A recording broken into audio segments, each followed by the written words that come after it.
Magandang araw po, welcome po sa aking channel, Love9 TV. Patalasasan po, meron po ba kayong mga properties na napapabayaan or non-performing assets? Plan nyo ibenta, pero wala kayong oras sa pagbibenta nito. Kung ito'y pagkakatiwala nyo po sa amin, tawag lang po kayo sa aking numero, usap po tayo, gawan ko po ng video for free. Yes, libre po, wala po kayong babayaran. Tutulungan pa namin kayong mabenta ang inyong property. Kami na po bahala sa marketing, sa boosting or paid ads, even sa tripping. Hindi na po kayo mapapagod sa pag-entertain ng mga buyers. Kami na po bahala sa lahat. Tawag lang po kayo. Nandito po tayo ngayon sa Indang, Cavite kung saan meron po tayong bagong video presentation, isang residential commercial property na may lot area na 1,740 square meters. Ito po'y titulado, buhay po ang may-ari, kaya wala po kayong magiging problema sa documentation o sa transfer ng title. Ito pong property ay along Provincial Road. Meron pong 4 na structure dito sa loob nito. Meron pong residential house, may warehouse. Sa likod po nito ay meron pong caretaker's house. At dito naman sa harapan ay meron pong commercial space. Kaya ito'y income generating din po. Yan po, tunghayan nyo po. Itong napagandang property. May bahay bakasyonan ka na, may paupahan ka pa. At napakalaki pa po ng bakanteng lote na pwede nyong pagtanman at pwedeng paglagyan ng swimming pool. Napakaaliwalas po ng lugar, sariwang hangin, at malamig po ang klima. Ito'y nasa mataas na lugar. Ang estimated elevation above sea level ay 917 feet. Malayo na rin po ito sa 14 kilometers danger zone ng Taal Volcano. May ilang mga fruit-bearing trees po sa loob nito. At ito pong residential house ay kaka-renovate lang. Kaya ito'y ready for occupancy. May access na rin po dito ng tubig, kuryente at internet provider. So ito po yung harapan ng bahay. At matatanaw natin ang main door. At dito naman po yung balkonahe o terrace. At sa kabila po niyan ay yung covered carport o garahe. Nakakasya 3 hanggang 4 na sasakyan. So ito po yung main door. Samahan niyo po ako. Pasok po tayo. Welcome po dito sa bahay ni Madam. Ito po yung living area o salas. Naka-ceiling cove design. May pin lamps. Sliding glass windows. Then pulido ang pagkapintura ng ceiling at wall. Naka-tile flooring. Napakalaki po ng espasyo. At dito naman po yung dining area. Ganun din po, may ceiling cove design, pin lamps, sliding glass window, tile flooring, at sa dulo po, matatanaw natin ang formal kitchen. Na malaki din po ang espasyo nito. Ito po yung naka-tile kitchen countertop, then kitchen wall. Meron pong mga outlet sa gilid nito. Double stainless sink with faucet. Naka-ceiling cove design with pin lamps. At meron pong wall-mounted cabinets. Hanggang sa kabilang side po yan. At meron din po itong storage ng kitchen utensils. Dito sa ilalim ng kitchen countertop. Naka-tile flooring na rin po dito. So, yan po yung formal kitchen. Then, dito naman po sa kabila yung dining area. Wala naman po dito. Matatanaw na natin ang living area at yung main door. Gaya po nang sabi ko sa inyo, ito'y bagong renovate kaya wala na po kayong ipapagawa dito. Mula po dito sa living area, meron pong hallway na papunta naman sa mga kwarto. Pero check po muna natin itong master's bedroom. Kung meron man po kayong PWD or senior citizen sa pamilya, ito na po yung para sa kanila. Malaki naman ang espasyo, naka-ceiling cove design, meron pong sliding glass window na may blinds, then wooden design ng tile flooring, at pulido po ang pagkapintura ng ceiling at wall. At mula po dito, meron pong malaking espasyo para sa walk-in closet. Na kung saan may ceiling cove design, may pin lamps, then maayos din ang pagkapintura, At meron din po itong sariling toilet and bath na malaki din po ang espasyo nito. Mais po ang toilet fixtures, may bathroom countertop with vanity mirror, naka-tile bathroom wall from floor to ceiling po yan, may shower, may water closet with bidet, at ito pong ceiling ay may pin lamps. Then meron din pong bathroom window. Tunghayan nyo po itong toilet and bath dito sa master's bedroom. Labas po tayo. So ito po yung master's bedroom. Then meron na rin pong outlet sa gilid nito. At lalabas po tayo para check natin yung kabilang kwarto. So mula po dito matatanaw natin yung living area at dining area. At dito naman po yung pangalawang kwarto, na kung saan malaki din po ang espasyo nito. Pulido po ang pagkapintura ng ceiling at wall, may ceiling cove design, may pin lamps, at wooden design ang tiled flooring. Sa dulo po meron pong glass window, at meron din po itong sariling toilet and bath, kung saan maayos din po ang toilet fixtures, naka-tile bathroom wall, may water closet with bidet, at meron din pong bathroom window. So ito po yung toilet and bath ng second bedroom. Lalabas po tayo para check natin yung kabilang kwarto o yung third bedroom.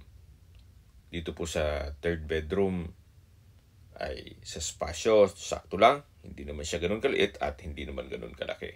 Naka-ceiling cove design, may pin lamps, may dalawang steel window, naka-tile flooring na rin po ito, at maayos naman po ang pagkapintura ng ceiling at wall. Meron din po itong sariling toilet and bath, kung saan maayos din ang toilet fixtures, may bathroom countertop, vanity mirror, water closet with bidet, naka-tile bathroom wall, at may bathroom window. Ang kagandahan po dito sa bahay na to ay lahat ng kwarto ay may kanya-kanyang banyo o toilet and bath. So labas po tayo. Ito po ulit yung hallway. At mula po dito, matatanaw natin ang living area o salas, yung main door. At dito naman yung living area at formal kitchen. Meron pong access door dito na papunta naman dito sa likod ng bahay. Ito po yung tinutukoy ko na caretaker's house, na kung saan maayos din ang structure. Actually, pwede nyo pong paupahan yan para dalawang building po ang kumikita. So dito po ay meron pong maliit na kusina o kitchen na may kitchen countertop, stainless sink with faucet, at kitchen window. Meron din pong wall-mounted cabinet. At sa ilalim po nito ay meron pong storage ng kitchen utensils. Ito naman po yung toilet and bath, na maayos naman po ang toilet fixtures at naka-tile bathroom wall. Ito naman po yung kwarto. So, pinturado na rin po siya at meron pong steel window. Naka-tile flooring na rin po ito. So, livable naman po itong caretaker's house. At dito naman po may malaking spasyo pa na pwede pong ayusin pa yan at lagyan ng kung ano-anong mga tanim. At ito naman po yung service area. So mula po dito sa caretaker's house, pag diniretso niyo po ito, meron pong kubo na pwedeng tambayan. Then sa likod po niyan ay yung property line. Nakabakod na po buong property. At ito po yung garahe. Nakakasya ang 3 hanggang 4 na sasakyan. At bago pa po ang mga bubong nito. Yan po yung driveway. Then sa likod po nitong sasakyan ay yung provincial highway. Meron pong pathway dito na papunta sa commercial space, na nakabukod din po ang gate nito. At kakasya po dyan ang mga 6-wheeler na truck. Kaya kung meron man po kayong negosyo o mga transaksyon dito sa Cavite o nearby areas, pwede po itong gawing satellite office ninyo. At the same time, garahe o kaya staff house. Ito pong commercial space ay maayos din ang structure. Malaki din na ang espasyo po nito at may kwarto. Yan po, tunghayan nyo po. May silicone design, nakapinturado na rin, at ito po yung tinutukoy ko na kwarto. Dito po sa dulo, sa likod po niyan ay yung mismong provincial highway na pwede nyo pong lagyan ng roll-up. So, labas po tayo. Napakalaki pa po ng bakanting lote. Ang lot area po na 1,700 square meters ay ideal lang po para sa isang retirement place. Gawa ng less maintenance po ito. At the end of the day, na mahina na po ang mga tuhod natin, mahihirapan na po tayong ikutin ang ekta-ektaryang lupain. Pero kung land banking, okay naman po ang ekta-ektaryang lupain, especially pag kayang-kaya naman ng pondo ninyo. Pero kung retirement place lang po at simpleng buhay, okay na rin po ito. Yan po yung residential house at sa dulo po yung bodega o warehouse at dito naman po yung commercial space. Sa distance, location at travel time portion na po tayo. Mula po sa Indang Bayan, kung saan kumpleto na rin po doon gaya ng public market, groceries, convenience store, drugstore, medical clinic, at nandun din po ang Cavite State University. Ang distance is 3.6 kilometers at ang travel time is 9 minutes. Mula naman po sa Mendez Crossing, ang distance is 15.1 kilometers at ang travel time is 18 minutes. Mula naman po sa Tagaytay Rotonda, ang distance is 21.1 kilometers at ang travel time is 28 minutes. Mula naman po sa General Emilio Aguinaldo Hospital at Korean Philippine Hospital, ang distance is 13.4 kilometers at ang travel time is 18 minutes. Yan po yung lagi kong binabanggit sa aking video na dapat nyo i-consider sa paghanap ng property, yung meron pong malapit na hospital. Hindi ko naman po sinasabing sakitin kayo, yan naman po for emergency purpose lang naman. At mula naman po sa SM13, ang distance is 14 kilometers at ang travel time is 23 minutes. Mula naman po sa Manila o sa airport, ang distance is 69 kilometers at ang travel time is 1 hour and 21 minutes. Sa presyo na po tayo. Binebenta po ito ni owner sa halagang 14.8 million pesos. Ibig pong sabihin, si buyer na po ang sasagot sa lahat ng taxes at expenses with regards to documentation. Kung may mga katanungan po kayo or gusto magpaset ng tripping dito sa property ito, tawag lang po kayo sa aking numero. At sa mga kababayan naman natin, nasa ibang bansa, meron po akong Telegram. Sa mga iPhone user naman, may iMessage. Meron din pong Imo, Skype, Viber at WhatsApp.